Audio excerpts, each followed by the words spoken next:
A to the power M into A to the power N. जब इनको multiply करते हैं, if m and n are natural numbers, natural numbers क्या होते हैं? 1 2 3 4 and so on. Natural numbers are 1 2 3। A to the power m का मतलब क्या हो गया? a इंटू ए कितनी बार मल्टीप्लाई करेगा? m times. Similarly A to the power n, a into A क्या हो जाएगा? n times.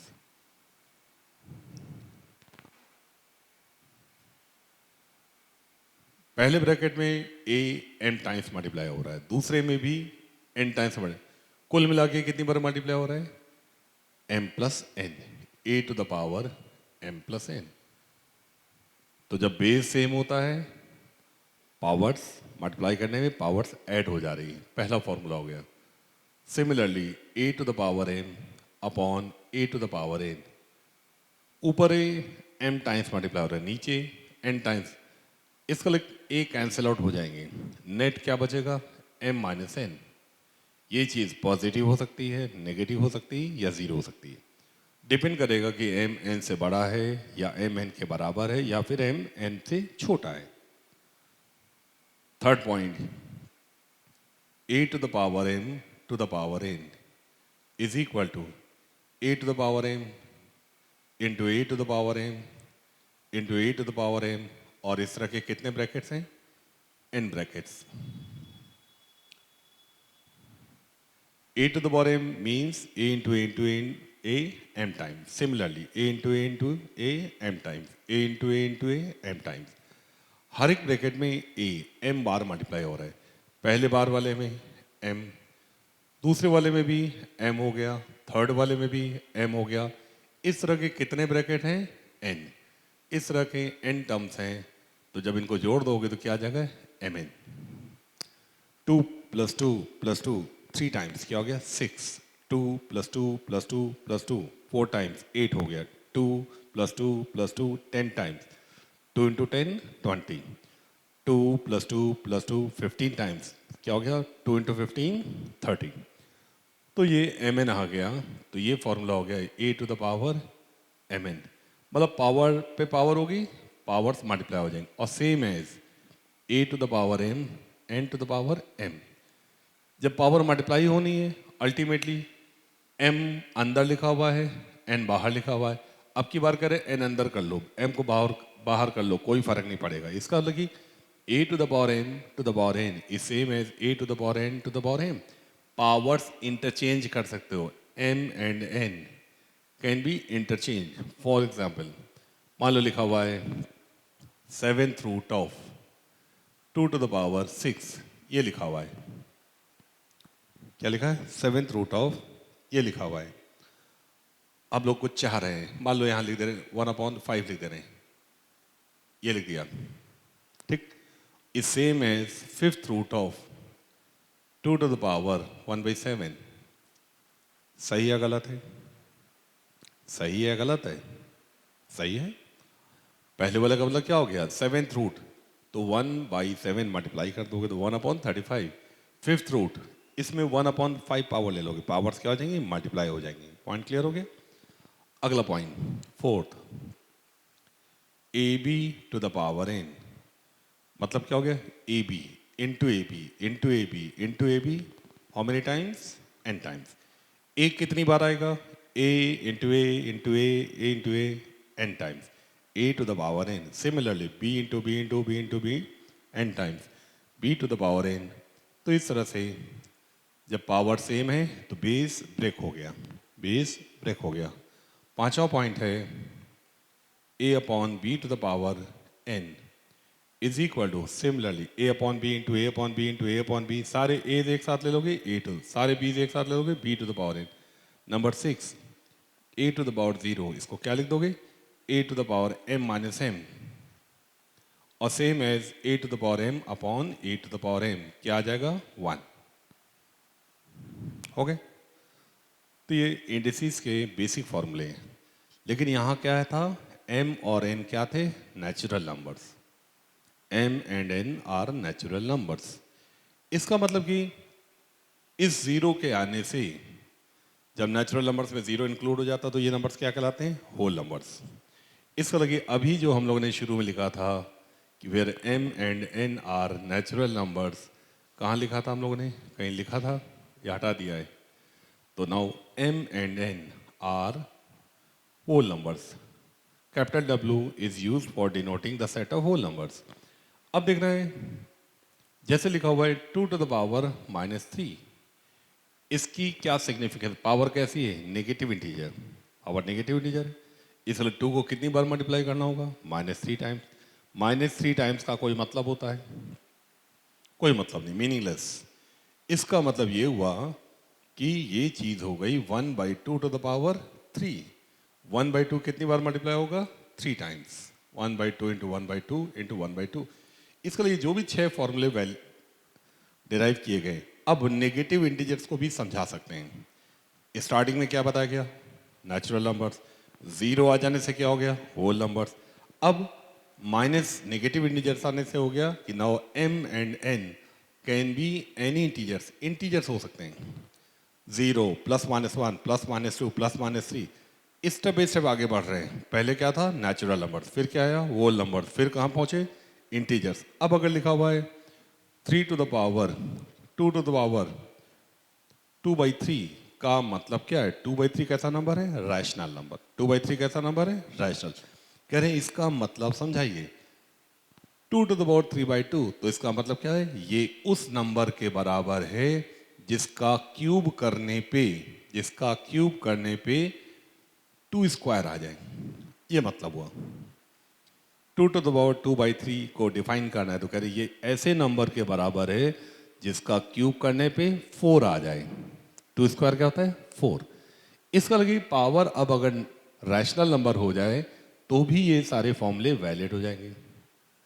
अब 2/3 कैसा नंबर है? Rational number. इसके बाद real numbers are divided into two parts. Real numbers are continuously from -infinity to +infinity. बीच में क्या आ जाता है? जीरो। तो रियल नंबर्स में दो टाइप के नंबर्स होते हैं। Real numbers are categorise in two types, rational, irrational. तो रैशनल के लिए हमने समझा दिया है, रैशनल नंबर्स के लिए समझा दिया है। अब देखना है इरैशनल नंबर के लिए किस तरह से समझाया जाए। फॉर एग्जाम्पल आपको समझाना है कि 2 टू द पावर √2। √2 कैसा है? Irrational number. √2 कैसा है? Irrational number. ऐसे में इसको समझाने के लिए हम लोग क्या करेंगे? कहेंगे कि ड्रॉ द ग्राफ ऑफ, किस चीज़ का ग्राफ बना दो? y बराबर 2 टू द पावर x। कर इसका ग्राफ बनाइए।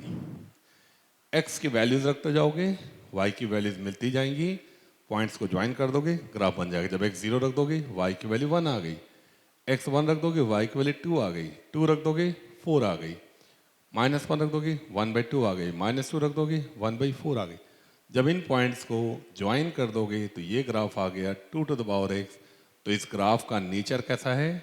The graph is continuous. Now this graph is continuous, हर एक पॉइंट पे जुड़ा होता है। Is continuous for every real numbers, for every real numbers. हर एक रियल नंबर के लिए कंटिन्यूअस होता है। ठीक, देखना कि √2, 2 टू द पावर √2। कंटिन्यूटी की प्रॉपर्टी होती a function is continuous if limit of function, मान लो कोई फंक्शन एफ एक्स ले, limit of function as x tends to a is equal to value of function. ये कैलकुलस में पढ़ेंगे हम लोग। If limit of function is equal to value of function then the function is continuous. तो देखना है 2 to the power √2, क्योंकि ये फंक्शन कंटिन्यूअस है तो ये क्या है? Value of function is same as 2 to the power x limit x tends to √2। x tends to √2। Note करते जाइए, नोट करते जाइए।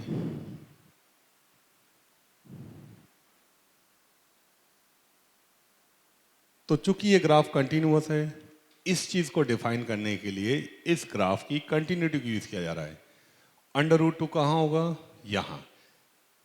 मार्क नहीं कर पाएंगे, लेकिन मान लो हमने कर दिया किसी तरीके से, √2 को मार्क कर ही दिया जाए। मान लो ये कर दिया, ठीक। तो इस पॉइंट पे ग्राफ में जाएंगे, ऐसे चले गए, यहाँ पे आ गए। इसका ठीक इसके बगल में, √2 के ठीक बगल में कैसा नंबर होगा? रैशनल नंबर होगा। √2 के ठीक उधर कैसा नंबर होगा? रैशनल नंबर होगा। तो चूंकि रैशनल नंबर्स को डिफाइन कर चुके हैं हम लोग कि जो ये फॉर्मूले हैं रैशनल नंबर्स के लिए डिफाइंड है, तो जब रैशनल के लिए डिफाइंड है तो इसका अलग ये इर्रेशनल नंबर के लिए जब पावर इर्रेशनल, उसके लिए भी डिफाइन हो गया, उसके लिए भी डिफाइन हो गया। क्या चीज यूज की गई है? Continuity of the function. The graph is continuous, therefore the value of function is equal to limit of function. ये चीज क्या है? वैल्यू ऑफ फंक्शन, जब एक्स ठीक √2 है। अब जैसे कि रैशनल और इरेशनल बहुत सारी चीज़ें होती हैं, ये मैं डिटेल में कब पढ़ाऊंगा? Number system. और नंबर सिस्टम का पढ़ाऊंगा जब AP GP HP प्रोग्रेशन पढ़ाऊंगा, उसी समय मैं नंबर सिस्टम पढ़ा दूंगा, या ये टॉपिक जब खत्म हो जाएगा अगला टॉपिक मैं नंबर सिस्टम एंड प्रोग्रेशन लूँगा। ठीक, अभी शॉर्ट में देख लें। क्या शॉर्ट में देखना है कि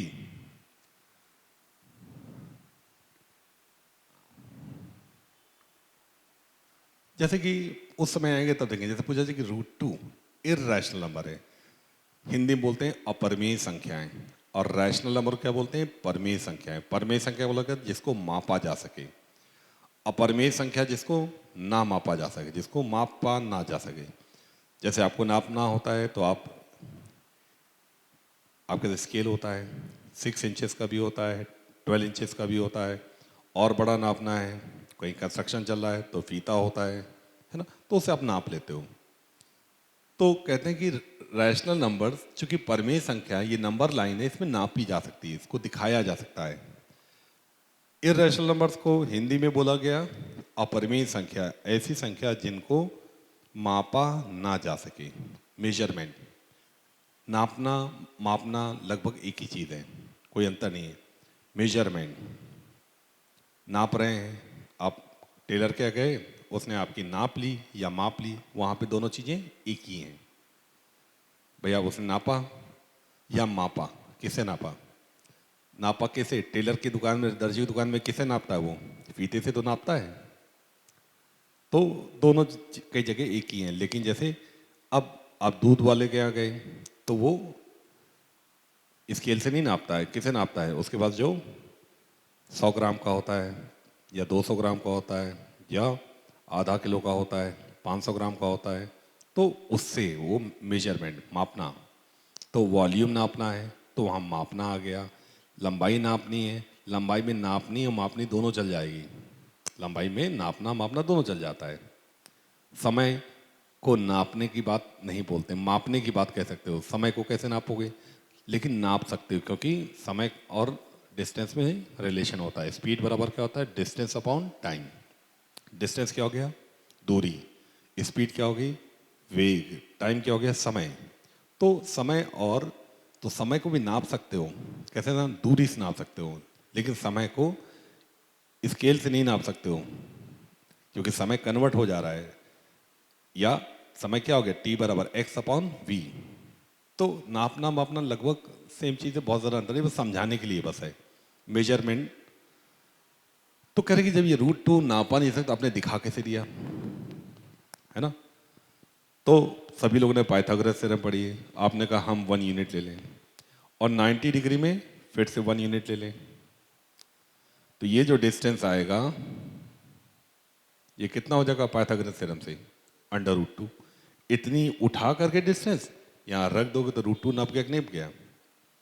तो शुरुआत में कहा गया कि इर्रेशनल नंबर्स वो संख्याएं जिनको मापा ना जा सके, जिनको शो न किया जा सके, they can not be shown on the number lines. क्या है? √2 1.414 दशमलव लगता जा रहा है और कोई रिपीटिशन नहीं होता है।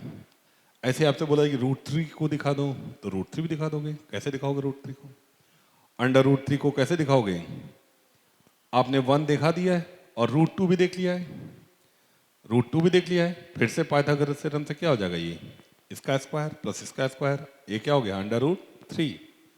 ये भी नंबर कैसा है? इर्रेशनल। ऐसे आपने कहा कि √5 दिखाओ, तो आपने कहा ये 1 यूनिट है, ये 2 यूनिट है, अब ये जो डिस्टेंस आएगा √5।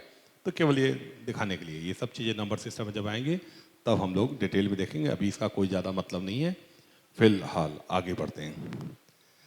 तो हम लोगों ने देख लिया कि इसका ये जो भी फॉर्मूले हैं, जो 6 फॉर्मूले बताए गए हैं, ये किसी भी प्रकार के नंबर्स के लिए m and n can be any real number, सबके लिए वैलिड हो गया। सारे रियल नंबर्स के लिए वैलिड हो गया। आइए देखें। तो अब इसको ब्रीफ कर दे रहे हैं हम लोग कि पहला formula a to the power m to the power n is equal to a to the power m plus n. Number 2, a to the power m upon a to the power n is equal to a to the power m minus n. Number 3, a to the power m to the power n is equal to a to the power mn is equal to a to the power n to the power m. Number 4, ab to the power n is equal to a to the power n, b to the power n. Fifth, a upon b to the power n is equal to a to the power n upon b to the power n. And number 6 क्या हो जाएगा? a to the power 0 is equal to 1, where now m and n are any real numbers. Point clear हो गया? अब देखना है exponential function की बात कर रहे हैं। जब बोलते हैं कि एक्सपोनेंशियल फंक्शन क्या होते हैं? एक्सपोनेंशियल फंक्शंस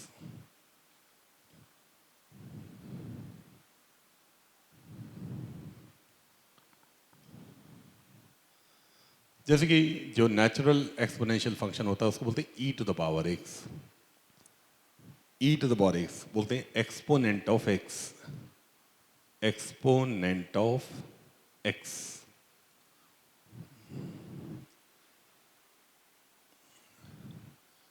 e की वैल्यू e to the power x का एक्सपेंशन भी निकाला जाता है, और वो हम लोग जब लिमिट्स पढ़ाएंगे उस समय टेलर थ्योरम पढ़ाएंगे, उसी से ये सारी एक्सपेंशन, पावर सीरीज बोलते हैं इसको, निकाल देंगे। ये क्या है? Expansion of e to the power x। कब पढ़ाएंगे? कैलकुलस में। कैलकुलस में जब लिमिट्स पढ़ाएंगे तो किस तरह से e to the power x का एक्सपेंशन किया जाता है? log of 1 plus x, sin x, cos x, tan x, sec x, cosec x, cot x, या कोई भी फंक्शन जो कि कंटिन्यूअस हो, डिफरेंशिएबल हो और उसके सक्सेसिव डेरिवेटिव्स भी एग्जिस्ट करें।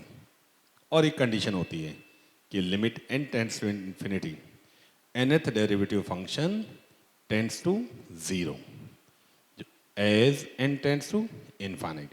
तो कंडीशंस होती है, वो सब बताएंगे हम। अभी फिलहाल ये एक्सपेंशन सभी लोगों को आता है, सबको याद रहता है, रटा हुआ रहता है। इसी फंक्शन को बोलते हैं हम लोग एक्सपोनेंशियल फंक्शन। नेचुरल फंक्शन ही होता है। पूछा जाए find the value of e, find the value of e। हालांकि आईटी के सिलेबस में नहीं है कि e की वैल्यू निकालो, लेकिन फिर भी चीजें पता होनी चाहिए। Correct up to first place of decimal, correct up to first place of decimal. करें दशमलव के प्रथम स्थान तक इसकी शुद्ध वैल्यू निकाली। Correct up to first place of decimal. Decimal को क्या बोलते हैं? दशमलव। दशमलव के प्रथम स्थान तक करेक्ट वैल्यू चाहिए। क्या करना होता है? Put x equal to 1, x की वैल्यू 1 रख दोगे तो क्या आ जाएगा? 1 plus factorial 1, 1 upon factorial 2, 1 upon factorial 3, 1 upon factorial 4, एक और लिख दे रहे हैं 1 अपॉन फैक्टोरियल 5, छोड़ दीजिए। फैक्टोरियल 1 क्या हो गया? 1। यहां तक का सम हो गया 2, फैक्टोरियल 2 क्या हो गया? 2। तो इसकी वैल्यू क्या होगी? 1 अपॉन 2 क्या होगी? 0.5। अगर 3 टर्म ले लेंगे तो वैल्यू क्या होगी? 2.5। आगे बढ़ रहे हैं। फैक्टोरियल 3 क्या हो गया? 6। 1 में 6 को डिवाइड करोगे, जब 1 में 6 को डिवाइड करोगे कैसे डिवाइड करते हैं? पॉइंट लगा देते हैं, यहाँ 0 ले आते हैं। अब एक बार भाग जा रहा है, क्या बचेगा? 4। फिर से 0 लगा देते हैं, कितनी बार भाग जाएगा? 6। 36 आ गया। क्योंकि डेसिमल के सेकंड प्लेस तक करेक्ट निकालना है तो एक प्लेस ज़्यादा लेके चलेंगे। आपको डेसिमल के फर्स्ट प्लेस तक करेक्ट वैल्यू निकालनी है तो एक ही स्थान तक निकालना है करेक्ट, तो आप एक प्लेस एक्स्ट्रा लोगे। ठीक, हमने दशमलव के 2 स्थान तक निकाला। इसका मतलब जब इस टर्म को हम लोगों ने ऐड कर दिया, कितना ऐड कर दिया? 0.16। अब इसकी वैल्यू कितनी हो गई? 2 पॉइंट, डेसिमल के बाद 0.5 आ रहा था, इसके ऐड करने के बाद क्या आ गया 6 डेसिमल के ठीक बाद वाली डिजिट क्या होगी 6, चेंज हो गई, पहले क्या आ रही थी 5, अब ये बढ़ के क्या होगी 6। अब फिर से कहेंगे अगला टर्म और ऐड करके देखो। अगला टर्म फैक्टोरियल 4 क्या हो गया 1 इंटू 2 इंटू 3 इंटू 4 24। 1 में जब 24 से डिवाइड करोगे देखना है क्या आएगा, पॉइंट लगाओगे, जीरो बढ़ाओगे, भाग नहीं जा रहा है, फिर से जीरो बढ़ाओगे, जीरो बढ़ाओगे, अब 4 बार भाग जा रहा है, 24 96, 0.04 आ गया। क्या गया, जब इस टर्म को और आगे बढ़ा दिया यहाँ तक आ गए, अब 0.04 और जोड़ दिया, अब कितना आ गया ये 2.70 आ गया। इसके मतलब जो डिजिट डेसिमल के बाद 5 आ रही थी, बढ़ के चेंज हो गई 6 हो गई, फिर बढ़ के हो गई 7 हो गई। जब तक ये फिक्स नहीं हो जाएगी तब तक हम लोग टर्म्स को ऐड करते जाएंगे। अगला वाला टर्म और ऐड करने जा रहे हैं।